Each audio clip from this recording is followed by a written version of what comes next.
11 novembre 1975.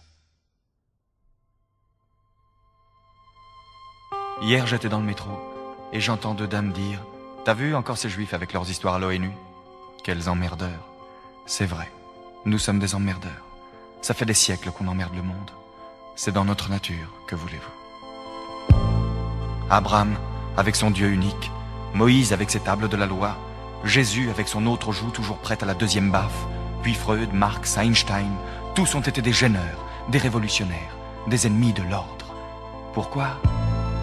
Parce qu'aucun ordre, quel que fût le siècle, ne pouvait les satisfaire, puisqu'ils en étaient toujours exclus. Remettre en question, voir plus loin, changer le monde pour changer de destin, tel fut le destin de mes ancêtres. C'est pourquoi ils sont haïs par les défenseurs de tous les ordres établis. L'antisémite de droite reproche aux Juifs d'avoir fait la révolution bolchevique. C'est vrai, il y en avait beaucoup, en 1917. L'antisémite de gauche reproche aux Juifs d'être les propriétaires de Manhattan. C'est vrai, il y a beaucoup de capitalistes juifs. La raison est simple. La religion, la culture, l'idéal révolutionnaire d'un côté, les portefeuilles et les banques de l'autre sont les seules valeurs transportables, les seules patries possibles pour ceux qui n'ont pas de patrie. Et maintenant qu'il en existe une, l'antisémitisme renaît de ses cendres, pardon, de nos cendres, et s'appelle antisionisme. Il s'appliquait aux individus, il s'applique à une nation. Israël est un ghetto, Jérusalem c'est Varsovie. Les nazis qui nous assiègent parlent arabe, et si leur croissant se déguise parfois en faucille, c'est pour mieux piéger les gauches du monde entier.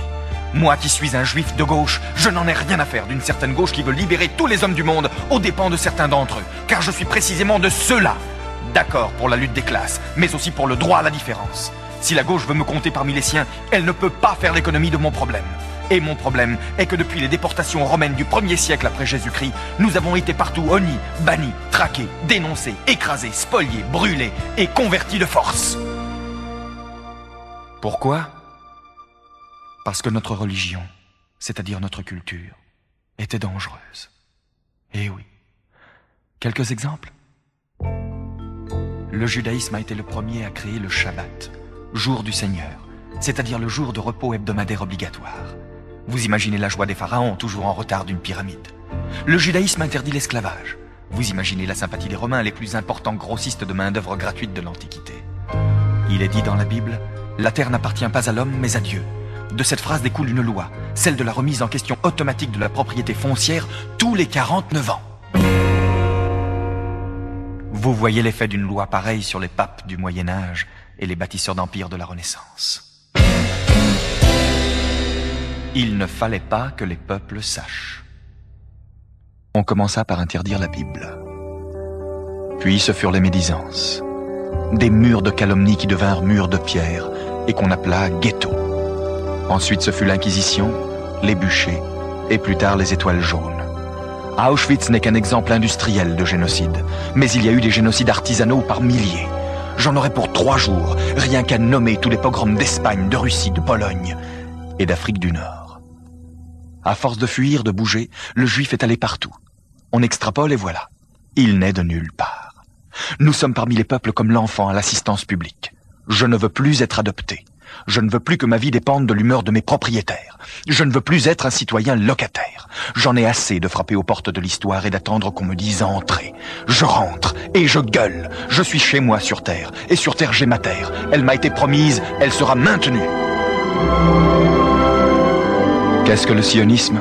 Ça se réduit à une simple phrase. L'an prochain à Jérusalem.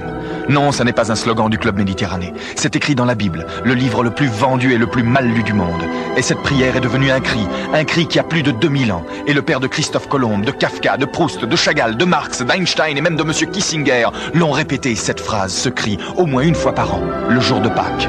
Alors, le sionisme c'est du racisme ? Faites-moi rire. Est-ce que Douce France, cher pays de mon enfance, est un hymne raciste ?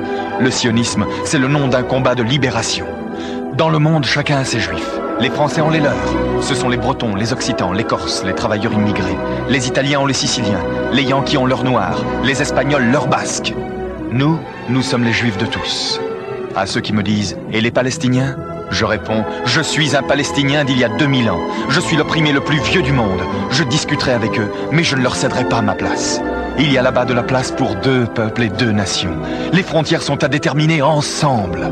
Mais l'existence d'un pays ne peut en aucun cas exclure l'existence de l'autre. Et les options politiques d'un gouvernement n'ont jamais remis en cause l'existence d'une nation, quelle qu'elle soit. Alors pourquoi Israël ? Quand Israël sera hors de danger, je choisirai parmi les Juifs et mes voisins arabes ceux qui me sont frères par les idées. Aujourd'hui, je me dois d'être solidaire avec tous les miens, même ceux que je déteste, au nom de cet ennemi insurmontable, le racisme. Descartes avait tort. Je pense donc je suis, ça ne veut rien dire. Nous, ça fait 5000 ans qu'on pense, et nous n'existons toujours pas. Je me défends, donc je suis.